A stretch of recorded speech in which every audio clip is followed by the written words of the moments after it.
winner by unanimous decision, and still World Heavyweight Champion of the World, the Mexican Libertad. Ladies and gentlemen, your host, Titty Hunter. Welcome, everybody. Today we're going to talk about the Mexican Libertad. This is a coin I began collecting seriously almost 5 years ago. I'm going to be discussing why it's such a misunderstood coin, even from my own firsthand perspective.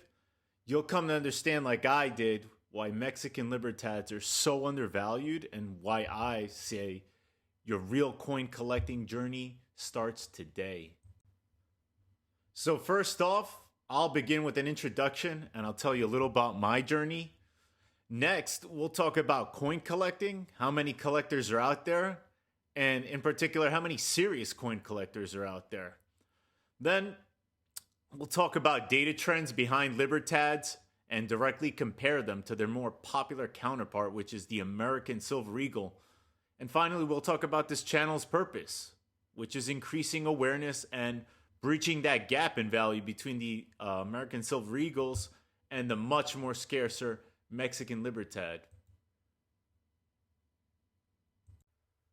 Let me tell you a little about my journey and how this all started. So, when the financial crisis struck in 2008, it was clear to me that there was just too much money printing going on, and mathematically, we were past the point of no return. Since then, there's really been zero indication of any respite. We just keep getting a higher and higher national debt and just more money printing. The choice of investment to me back then in '08 was very clear. I initially would be considered what you call a stacker, and I was mainly attracted to the American Silver Eagles.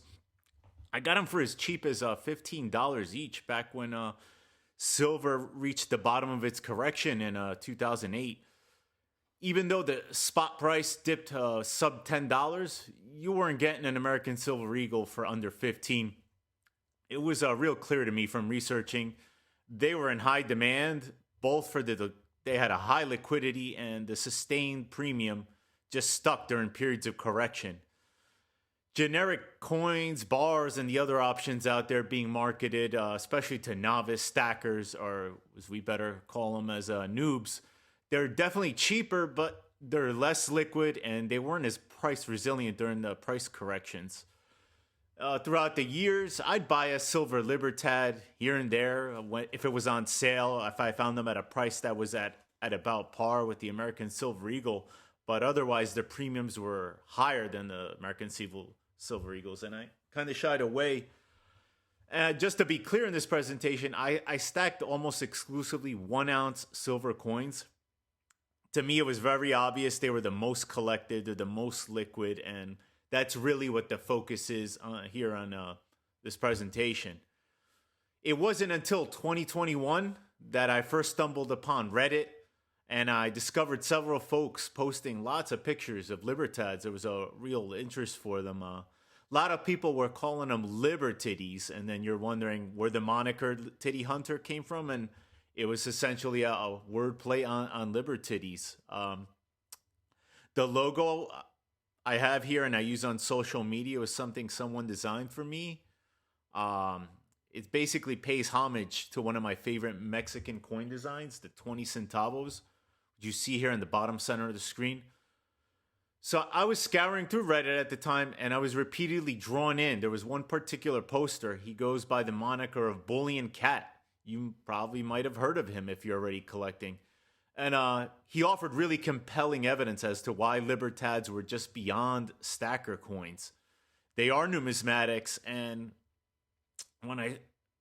they were when I started, and they still are very highly undervalued from a numismatic perspective. The rest of this presentation is really to tell you the why.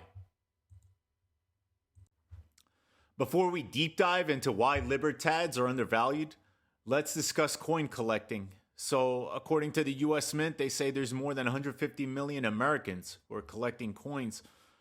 But as I read through the site more, it seems like most of them are not serious coin collectors. The mint states that many of these collectors simply became involved more than anything for the state quarters program. If we want to get a better sense of who the serious collectors are out there, on the other hand, we need to talk about coin grading. There's two main coin grading companies used by collectors of the coins, like Libertads and the American Silver Eagles. So there's NGC and there's PCGS. NGC currently has more than 30,000 members, and PCGS has more than 22,000 members. So it's not clear how much overlap there is in membership, but I'll tell you, I've noticed that there's some tribalism in terms of the grading company preference. So I'd be comfortable stating that there's at least 40,000 serious collectors out there, if not more, who are out there collecting and grading their coins. Now let's get down to the nitty gritty. Like I mentioned earlier, we're focused here on 1 ounce silver Libertads. And then in the spirit of highlighting how undervalued they are, we're comparing them directly to their counterpart, as you're seeing on the screen, the American Silver Eagle. So the 1 ounce silver Libertad's been minted every year since 1982, with a grand total mintage for all the years combined of 35,375,373.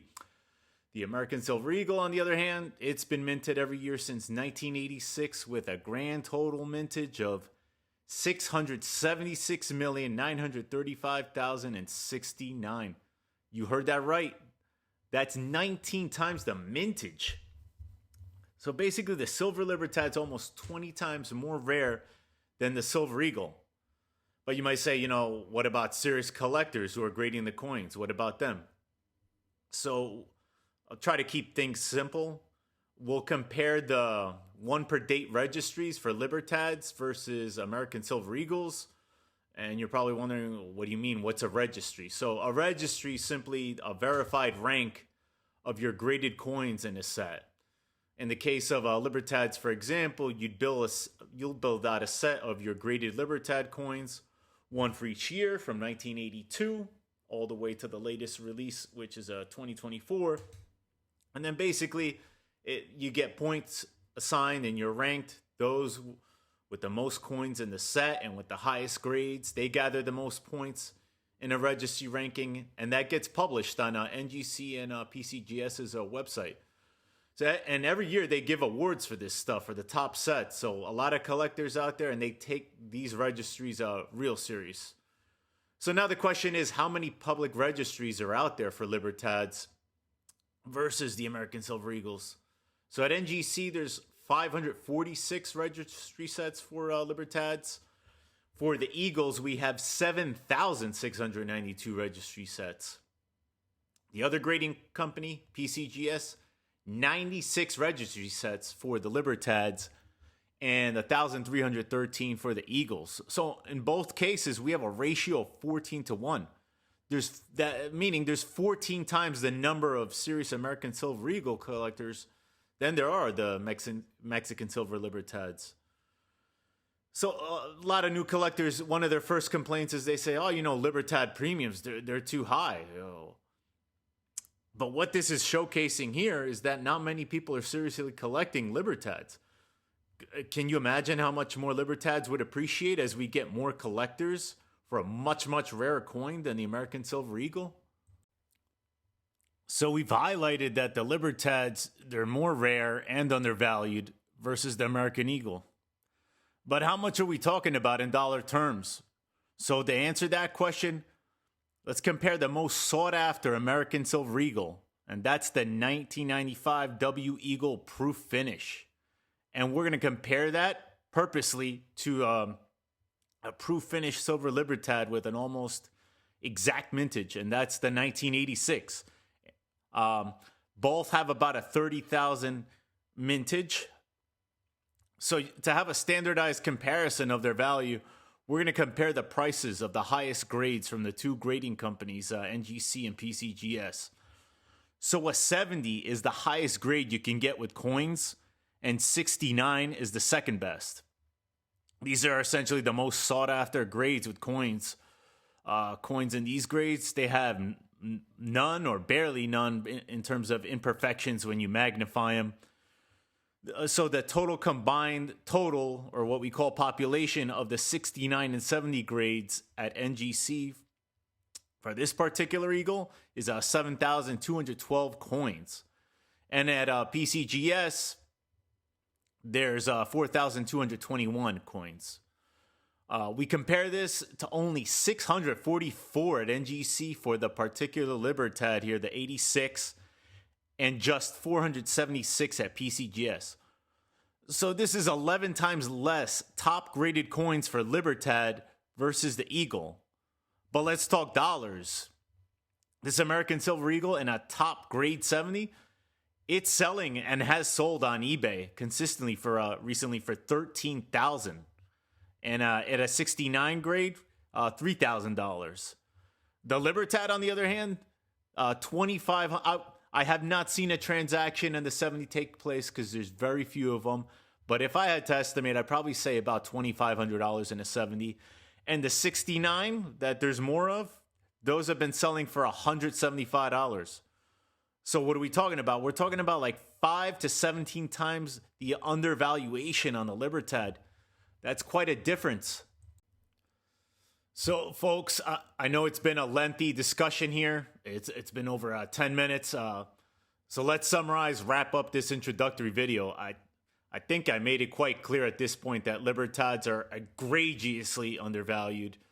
There's almost 20 times less mintage for the Libertads than the American Silver Eagles. We talked about that.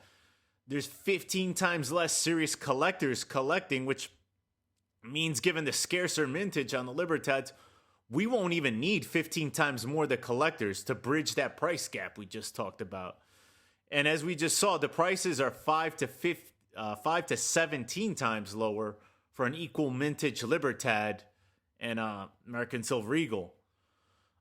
There's so much more to talk about when it comes to Libertads, so please click that subscribe button and stay tuned for more content.